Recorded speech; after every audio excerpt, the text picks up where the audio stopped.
A new report from the United Nations says South Sudan's government is not only largely responsible for famine in parts of the country, but is also using the bulk of its oil revenues to buy weapons. The confidential report by the UN sanctions monitors for South Sudan said at least half of the government budget is devoted to boosting its armed forces.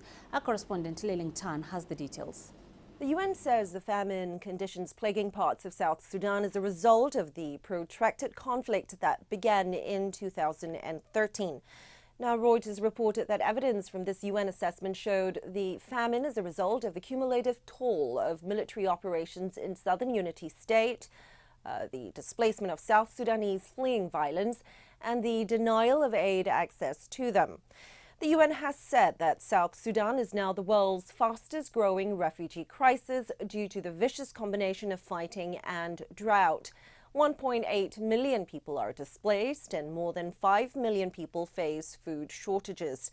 But yet, the report claims that the government under President Salva Kiir has continued to buy weapons with oil revenues and is directing half of the country's budget to security. South Sudan's government has rejected the findings, saying it has not bought arms in the past 2 to 3 years. Now, the latest assessment follows UN warnings of the risk of genocide in South Sudan and a separate Reuters report on how the government had raised foreign aid worker permit fees by 100-fold to $10,000.